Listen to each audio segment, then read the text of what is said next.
eu queria trazer uma palavra que está tocando no meu coração já há dias, e eu preparei essa palavra só aqui, só para esse trabalho aqui, só para esse momento que era para mim muito importante, né. E é uma palavra, assim, tão diferente que Deus me deu, ele foi enchendo, né, porque quando você vai procurando, você vai sendo enchida das coisas de Deus, das palavras dele, do que ele quer dizer, e você vai e a palavra de Deus é como se fosse um tesouro, né, quanto mais você escava, mais você encontra coisas maravilhosas. E eu queria, que nós fomos para a página. Vamos começar aqui do começo, vamos deixar aqui.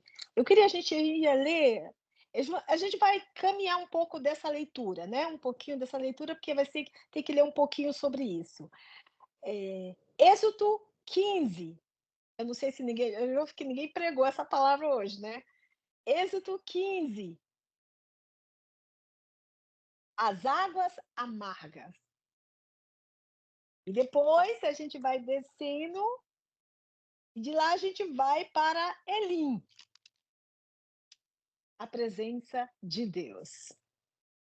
Antes de chegarmos, às vezes, na presença de Deus, quando a gente entra na presença de Deus, a gente primeiro passa pela o amargo, porque o amargo traz cura, o amargo traz transformação, o amargo, Deus trabalha em nós. E por que que eu queria trazer? Porque fala do povo de Israel, fala de um povo que saiu, tinha acabado de sair do Egito. Eles tinham acontecido muitos milagres ali com eles viam o que Deus fez, eles viam que Deus trabalhou, como Deus fez todas essas coisas. E o que me chamou a atenção nessa passagem, do Rio Vermelho, essa passagem me chamou a atenção foi que, quando Deus disse para o povo passar, ele abriu o mar vermelho. E o que me chamou a atenção foi que o anjo do Senhor, no capítulo 14, no verso 19, diz assim: "E o anjo do Senhor que ia diante do exército de Israel, afastou-se e ia por detrás dele. E deste modo, também a coluna de nuvem que ia diante deles apartou-se e ficou às suas costas." Uau, amados! De repente, o anjo do Senhor, esse anjo que se falamos aqui na palavra, eles estão falando de Jesus Cristo. O anjo, o anjo quer dizer, não é os anjos, o anjo, Jesus Cristo. Jesus Cristo, ele estava na frente do povo de Israel. E de repente ele saiu da frente, o anjo saiu da frente e foi atrás para guardar o povo, para que o povo não chegasse, nem para que os egípcios não chegasse perto do povo. E a coluna de fogo saiu também da frente e foi para trás. E a palavra diz que quando aconteceu isso, a palavra diz, amada, essa nuvem de fogo, sabe quem é? O Espírito Santo. O Espírito Santo tem o símbolo do Espírito Santo, esta coluna de fogo. E a palavra fala aqui que no capítulo, no verso 20, e aí entre o campo dos egípcios e o campo de Israel era uma nuvem treva para aqueles.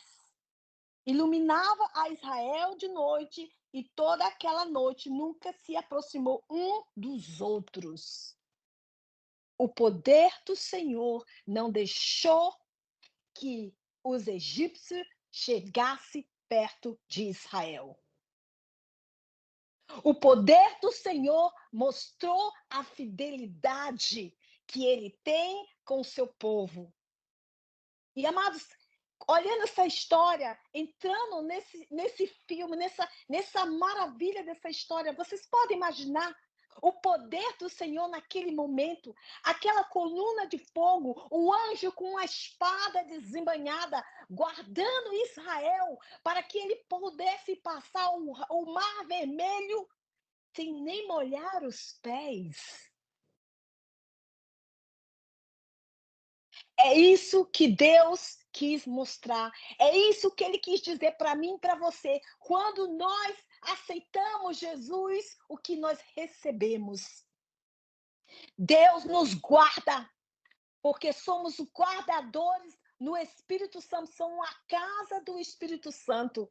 E os anjos do Senhor, o anjo do Senhor, eles acampam ao nosso redor e nos guarda o tempo todo. E foi isso que aconteceu quando o povo de Israel tinha que passar pelo Mar Vermelho. E glória a Deus! Interessante, maravilhoso, né? Gente, que coisa linda! Aquele povo todo, mais de 2.500.000 pessoas, eu acho que até muito mais pessoas estavam nessa história, e eles passaram, viram aquele milagre, aquele poder. Imagine só aqueles milhões de pessoas vendo aquela nuvem saindo da frente e indo para trás. O povo, os egípcios não chegavam perto deles. Que coisas maravilhosas! E depois disso tudo aconteceu o cântico de quem? De Miriam. Miriam trouxe um cântico maravilhoso. E agora a gente vai dizer que quando eles saíram, eles passaram pelo o Mar Vermelho, o povo começou a ter sede. E olha o que acontece na palavra. Vamos ler ali no capítulo 15, verso 22, vamos começar aqui a ler. E depois Moisés fez que Israel partisse do Mar Vermelho, saísse ao deserto de Sul e andasse 3 dias pelo deserto sem achar água. E chegaram a Mara, e não puseram beber a água de Mara, porque era amargas. Por isso lhe pusesse o nome de Mara. Mara, as águas amargas. Mas por que que Deus fez com que o povo parasse no lugar que tinha águas amargas? Amados, às vezes Deus deixa a gente ficar no lugar, por quê? Porque naquele lugar Deus precisa tratar conosco. Deus precisava tratar com o seu povo. O seu povo estava doente. Aquele povo, ele não poderia chegar na terra prometida do jeito que estava. Isso acontece comigo, com muitos. Aconteceu com você, aconteceu comigo, quando nós dissemos sim para Jesus. Quando os nossos olhos se abriram e nós podemos receber o Espírito Santo, a primeira coisa que aconteceu na nossa vida, nós passamos por Mara. Nós começamos a atravessar um deserto. E no meio desse deserto tinha as águas de Mara. Interessante, amados. Imagine, vamos voltar lá quando você se converteu há 20 anos, 30 anos, 40 anos, não sei. Porque esses dias, amada, que a gente de convertimentos na nossa vida, a gente nunca esquece. A gente pode esquecer de muita coisa, mas os detalhes do que Deus fez na tua vida e na minha vida, como no dia que nós nos convertemos, nós não vamos esquecer.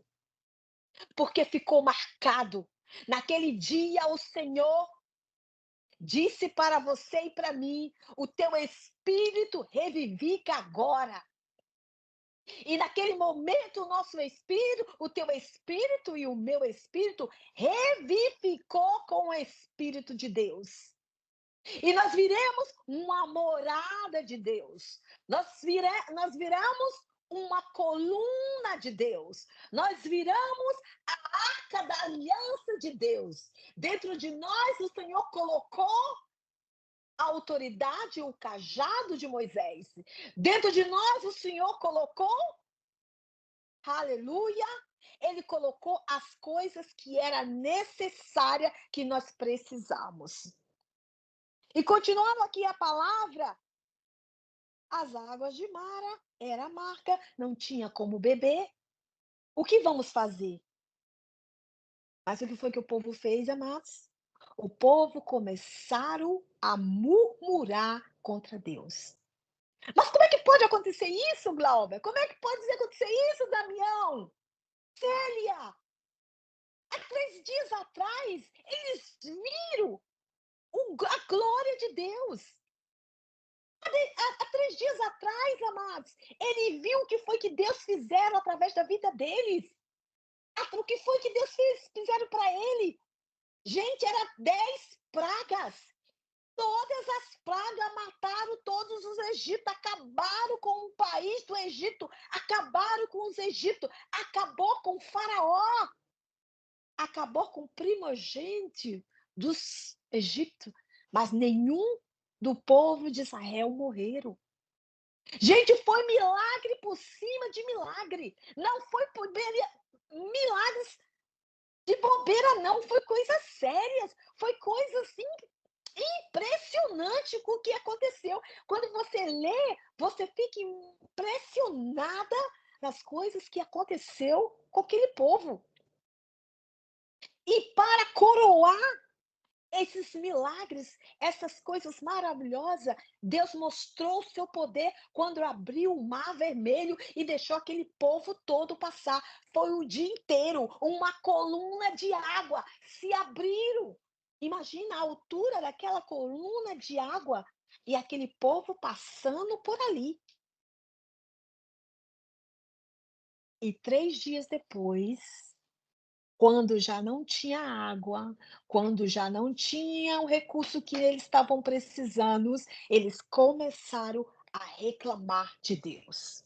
Começaram a murmurar de Deus. Mas Deus não disse nada. O que foi que Deus fez? Olha o que foi que Moisés fez. Moisés, como sempre, Moisés clamou ao Senhor, a qual jogou nas águas, as águas se tornou. Desculpa, e o Senhor lhe mostrou uma árvore. Que árvore foi essa? A árvore da vida, a árvore que traz a limpeza, a árvore que transforma as nossas vidas. Esta árvore, amados, até a palavra está dizendo aqui, a árvore que tem o, o, o formato de cruz, o madeiro foi jogado nas águas e aquelas águas viraram águas doces. Quando acontece alguma coisa na tua vida que está sendo amarga, como é que você vai se comportar? Como é que eu e você estamos nos comportando? Porque vamos se dizer, irmão, 20 anos de crente é crente velho, né? Vamos dizer que somos crente novo, né? Aqui não tem bebê, ou tem criança aqui que a gente tem que dar leite, papinha. Não, eu acho que tem crente velhos, homens e mulheres de Deus, que sabe a verdade de quem é Deus, que sabe que Deus é aquele que cura, que salva e transforma a vida. Amados, nesta palavra, nas águas de Mara, Deus revelou o seu nome. Ele diz: Eu sou o Deus que cura, eu sou o Deus que sara. Sabe onde é que está escrito? Se a gente lê lá na frente. E porque eu sou o Deus que sara. Está escrito no capítulo 26. No verso 26, amados. Você sabe que teu Deus te sara, ora? Você sabe que teu Deus vai te salvar de qualquer problema, mesmo que às vezes a culpa é sua, a culpa é minha, porque entramos numa coisa errada, porque fizemos o que não era para fazer, porque demos treta para Satanás, abrimos a brecha, abrimos a arícia, e Satanás não tem boquinha, ele entra mesmo, porque ele está todo dia. É um que não se cansa, gente. Satanás e seus demônios não se cansam, não. Ele não se cansa de estar te perturbando ou perturbando, não. Ele está todo dia pontual lá, 24 horas, para saber o que nós estamos fazendo. E às vezes, amados, nós pisamos na bola. Eu posso te dizer, E eu não tenho medo de dizer não, eu piso às vezes na bola. Eu disse: "Deus, como é que eu fui fazer uma besteira dessa, Senhor? Mas, Senhor, como é que eu não vacilei?" Então eu entendi aquela palavra: orais e vigiais. Orais e vigiais para que no dia da tentação você não caia, não faça coisa. Você fez errado. Quer dizer alguma coisa, Glau? Eu pensei que o Glauber ia dizer alguma coisa.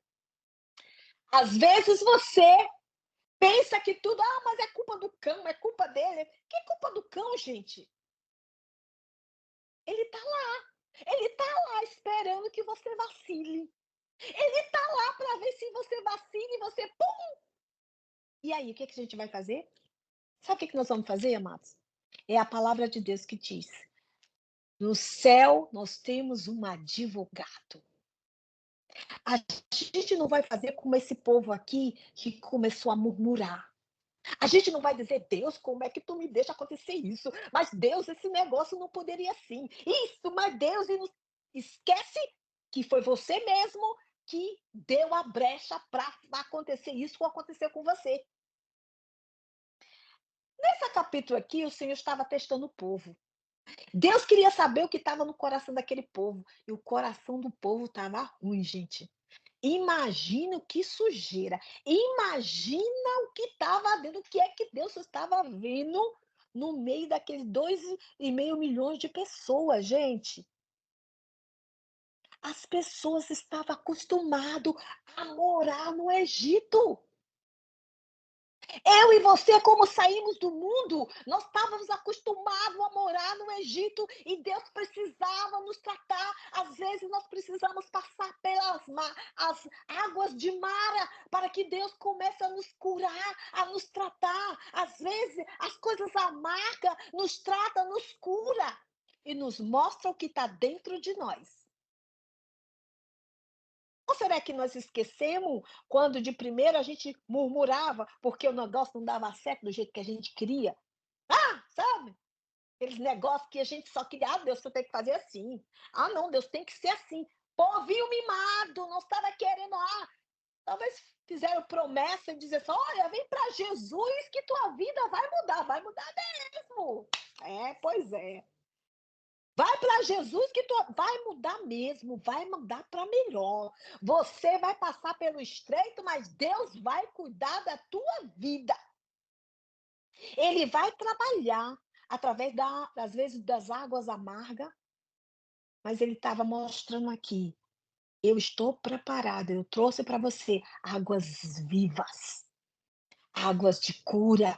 Eu sou aquele que te cura, eu sou aquele que te sara, eu sou aquele que te transforma, eu sou aquele que te revivifica, eu sou aquele que te faz tudo novo, eu sou aquele que não esqueço dos teus, eu sou aquele que cuida dos teus, eu sou aquele Deus que aonde você acha que tua mão não alcançou, a minha alcançará.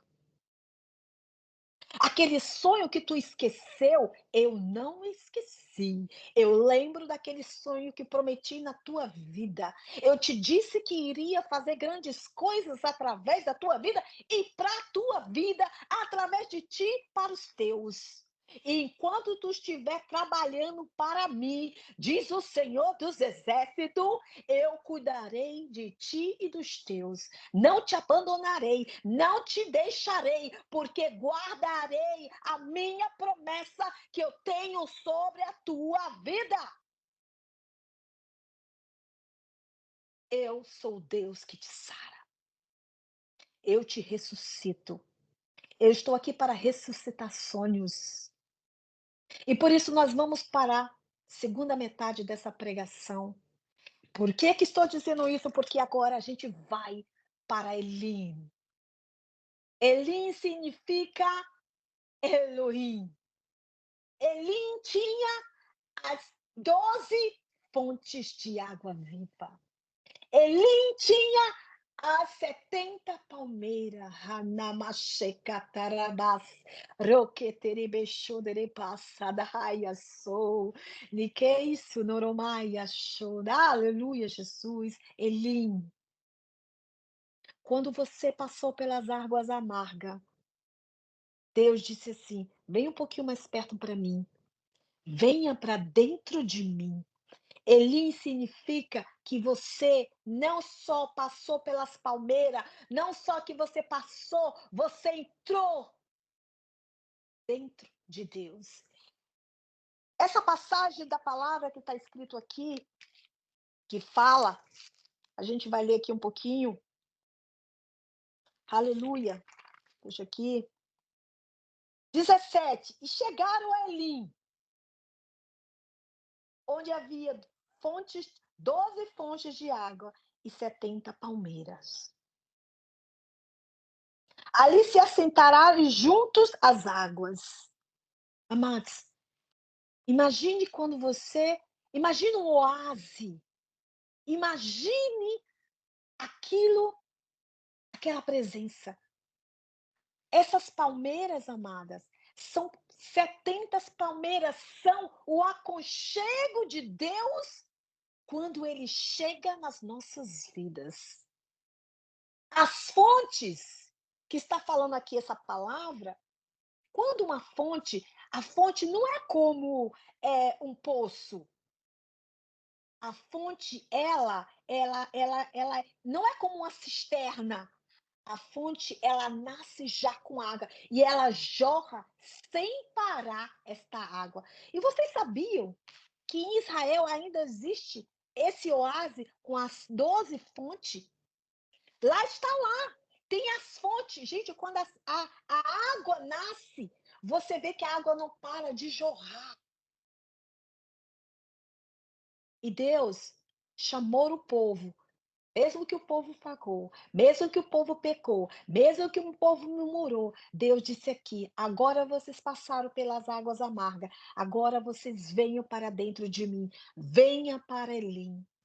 Venha para Reluim, venha descansar, venha ficar da minha dispensação. Eu quero trazer e quero que vocês sintam o que eu tenho para vocês. E o povo pôde acampar. Talvez eles pudessem amarrar as suas redes no meio daquelas 70 palmeiras.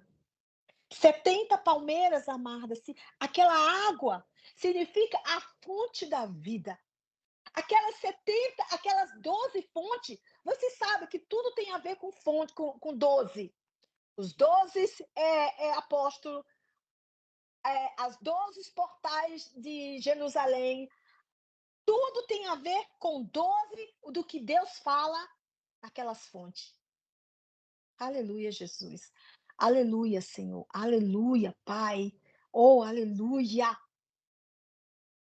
Eu e você temos direito a essas fontes, como Deus deu o direito ao povo.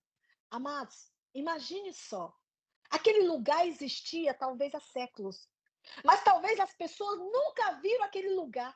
Sabe o que me trouxe a lembrança quando eu li essa passagem? Eu lembrei do Jardim do Éden.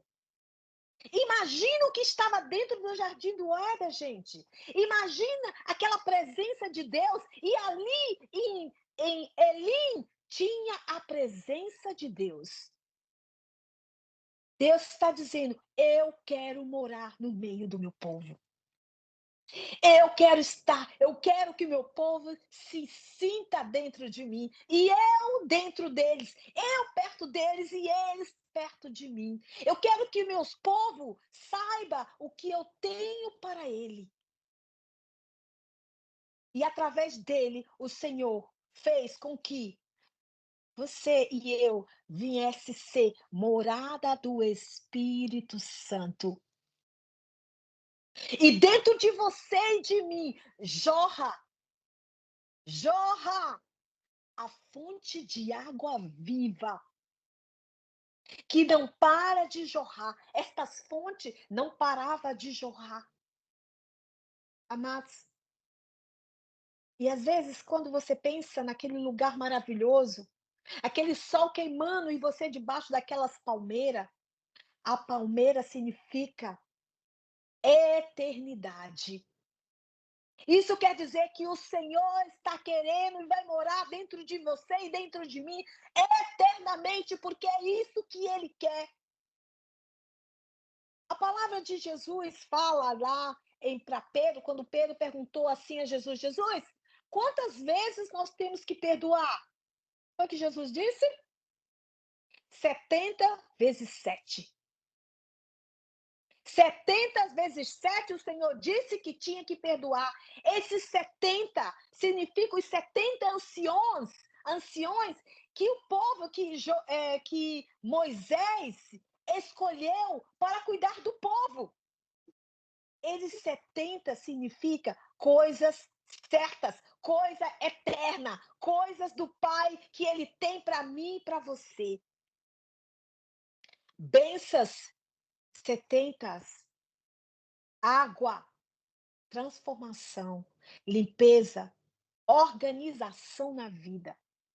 E se você for esta fonte, se você chegou nesta fonte, se você participa dessa fonte, você pode beber água. E mais interessante, que a palavra fala ali também, que para beber dessas fontes, você tinha que se curvar. Porque a fonte é realmente no chão. A fonte não é de cima, a fonte é no chão. E para beber da água, você tem que se curvar para beber desta água. Amados, se a gente não se curvar, como é que vamos beber dessa água? A palavra diz que justifica as águas. A palavra diz que a fonte, que ele se continua de água corrente ou de águas vivas. Essas fontes de Elohim é o verdadeiro Jesus, Deus é o verdadeiro dono dessas fontes. E para você beber dessas fontes, você tem que se curvar. Se você não se curvar, você não pode beber das fontes. Você não pode chegar perto de Deus. Você não pode fazer a vontade de Deus do jeito que tem que ser. Porque se a gente só pode chegar no perto de Deus, eu acho que estou terminando, tá, Damião? Estou terminando. Acho que já passou, eu não sei. Para receber esse presente que Deus deu, para beber dessa fonte, nós precisamos estar junto com o dono da fonte. E é por isso que quando você aceitou Jesus, e é por isso que quando eu aceitei Jesus, eu e vocês, pode imaginar bebendo perto dessas fontes. Que o Espírito Santo, que o Espírito de Deus venha trazer as fontes para perto de você. Que você e eu podemos beber dessa fonte que é Jesus, uma fonte que não para de jorrar. Lendo, terminando aqui para a palavra, porque eu li essa passagem e eu fiquei apaixonada. Quando Deus falou para Moisés, bata na rocha. E eu disse assim: bater na rocha, Senhor? Como bater na rocha? Moisés, ele bateu. Deixa eu ver se eu encontro aqui. Olha, a gente foi tão maravilhada em entender que aquela rocha que Moisés bateu 2 vezes, que não era para bater, era o nosso Senhor Jesus Cristo. Amados, quantos estão batendo 2 vezes na rocha? Quantos estão negando que Jesus realmente era aquela rocha firme? Quando a gente não faz as coisas, quando a gente não anda no caminho de Deus, quando a gente nega que Jesus Cristo é aquela rocha, a rocha firme, a rocha que jorra águas divinas, nós estamos batendo na rocha. Amados, que Deus nos guarde disso. Que Deus nos guarde, você e a mim, de fazer coisas que não agrada a Ele. Que eu e você podemos entender que Jesus, ele quer que você chegue mais perto dele. Deus quer que você entenda, que você entre dentro dele, que você beba das suas fontes e que venha morar aonde ele te traz paz, alegria, mansidão, tranquilidade. Mesmo que você, às vezes, tenha que passar por momentos amargos no deserto, mas o Senhor está preparado para te curar e te sarar e te dizer: eu sou Deus que te cura, que te sara e que te protege. Eu sou Deus exército. E aqueles que estão em mim nunca será, vai se perder. Aqueles que estão em mim nunca verão se perder, em nome de Jesus.